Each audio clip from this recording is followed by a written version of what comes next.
बकरी पालन में हम लोगों को ध्यान कहाँ देना है? बीमारी पर विशेष करके, कि बीमारी आए ही नहीं, है ना। बीमारी आने से पहले हमको उसको रोकथाम करना है। तो कुछ ऐसी बीमारियां हैं जो बकरी में जानलेवा है। उनमें से एक है एंट्रोटॉक्सिमिया। ये जो एंट्रोटॉक्सिमिया जिसको कहते हैं जहरीला दस्त, इसमें पैखाना दस्त जो होता है पतला और जहर उसमें निकलता है। उसका एक और नाम है पल्पी किडनी, है ना। पल्पी किडनी हो जाती है, किडनी जो है पल्पी हो जाता है।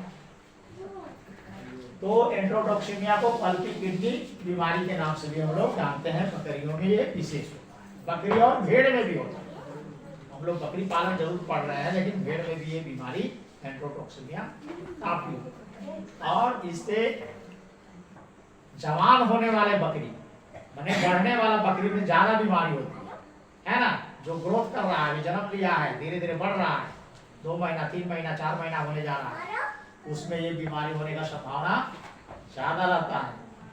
और 50 to 60% मोर्टिलिटी है। मोर्टिलिटी माने मरने का, मतलब 100 बकरी अगर इस बीमारी से ग्रसित है तो उसमें से 50-60 बकरी मर सकती है। यह रोग बहुत ही घातक रोग है।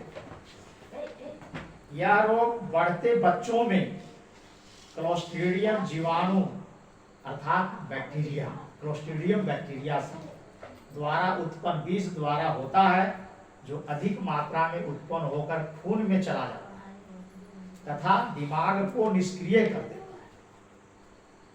खून में जाने के बाद क्या है, ब्रेन में भी जाता है, दिमाग को भी खराब करता है, निष्क्रिय कर देता है। निष्क्रिय का मतलब जो सोचने उछने का क्षमता है उसको भी बेकार कर देता है, कमजोर कर देता है। तो इसमें क्या है ना, वो एक लड़खड़ाने वाला भी लक्षण मिलेगा, है ना, क्योंकि वो कंट्रोल कर नहीं पा रहा है बॉडी को। इसमें ऐसा देखा गया है लड़खड़ाने का भी, अर्थात नर्वस साइन, है ना, नर्वस सिम्टम्स भी मिलता है। दिमाग पर प्रभाव होने से शरीर में ऐंठन होने लगेगा, झटके आदि होते हैं, बार बार गिर रहा है, उठ रहा है ना, तथा अंत में शरीर पीठ की ओर खींच जाता है। ओहो सर, अंत में शरीर जो है पीठ की ओर खींच जाता है। इस तरह से होने लगता है कि वो खिंचाव होने लगता है। आंखें गोलाई में घूमने लगती है ना, आंख जो है ना घूमने जैसा होता है। और ये किस चीज से हो रहा है, तो बैक्टीरियल है। और कौन बैक्टीरिया है, ये क्लोस्ट्रीडियम बैक्टीरिया से ये बीमारी होती है। इस रोग से बचाव के लिए टीका उपलब्ध है, जिसे गाभिन बकरी जन्मने से 1.5 माह से 2 सप्ताह पहले तक टीका देने से बच्चों में रोग प्रतिरोधक क्षमता बनी रहती है। जन्म के बाद से प्रतिवर्ष 1 बार टीका लगाने से यह रोग नहीं होता। तो एंटेरोटॉक्सिमिया बीमारी के बचाव के लिए जो एंटेरोटॉक्सिमिया का टीका लगना, वो कब लगेगा जी, गाभिन अवस्था में लगा देना। गाभिन अवस्था में कब लगाना है जी, 5 महीना का गाभिन अवस्था होता है ना बकरी का, भेड़ का सबका, है ना। तो 5 महीना के अंतिम 1.5 महीना अगर बच रहा है, 1.5 माह, है ना, बकरी बच्चा जन्म देने के 1.5 माह पहले ये वैक्सीन हम गर्भ अवस्था में ही लगा देंगे, जिससे कि होने वाला बच्चा को एंट्रोटॉक्सिमिया बीमारी न हो। समझ रहे कि नहीं। और क्या है, इस साल में 1 बार टीका लगाए।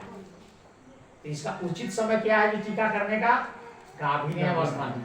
जबकि गाभिन में बहुत सारा वैक्सीन हम लोग नहीं करवाते हैं, क्योंकि बच्चा खराब हो जाता है, लेकिन इसमें वैसा नहीं है ना। एंट्रोटॉक्सिमिया का सबसे अच्छा समय है टीकाकरण का, स्वस्थ बकरी गाभिन, है ना, बीमार नहीं, स्वस्थ और गाभिन बकरी जिसका कि अब बच्चा देने का 1.5 महीना बच रहा हो या 15 दिन बच रहा हो बच्चा देने में, उसमें हम इसका एंट्रोटॉक्सिमिया का टीका देते हैं, जिससे उसके खून के द्वारा होने वाले बच्चे में भी ये टीका चला जाता है, और वो जो बच्चा उत्पन्न होता है तो वो एंट्रोटॉक्सिमिया बीमारी जल्दी उसमें नहीं होगा।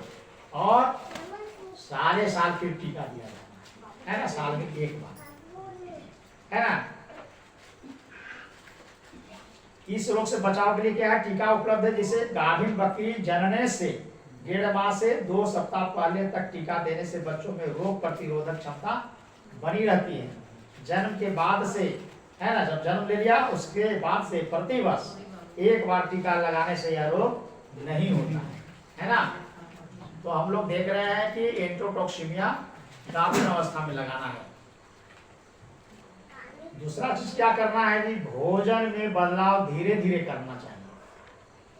अचानक अगर बदलाव हो जाता है भोजन में, हम बकरी को खरीद के लाए मार्केट से पालने के लिए, और हम खाना जो दे रहे हैं वहां जो खाना मिल रहा था, बदलाव खाने पर होगा तो उसका पाचन क्रिया गड़बड़ाएगा, जिसके चलते भी ये बीमारी हो सकता है। भोजन से भी इसका रिलेशन है। और आप अगर अपने यहाँ रख रहे हैं, आप ही के यहाँ जन्म लिया है, आप भोजन जिस तरह से देते जा रहे हैं, कर रहे हैं, अचानक बहुत ज्यादा बदलाव भोजन में नहीं करते हैं तो ये बीमारी नहीं होगी। अर्थात डाइजेस्टिव सिस्टम पर ओवरलोड होने के कारण भी ये बीमारी होने का चांस बनता है।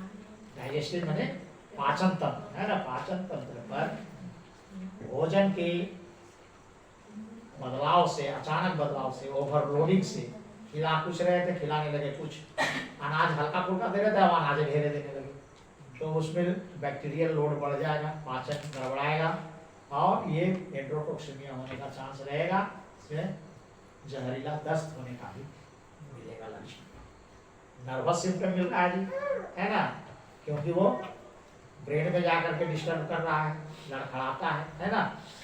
और दस्त वाला भी एक मिलता है, उसका पोस्टमार्टम वगैरह करते हैं, जब चीड़फाड़ करते हैं तो देखते हैं किडनी भी जो है ना पल्पी हो जाता है, पल्पल, है ना, इसलिए इसको पल्पी किडनी डिजीज भी कहा गया है।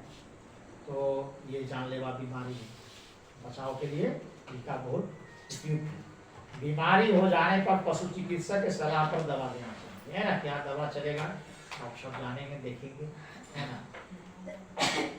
ब्रेक कर दीजिए।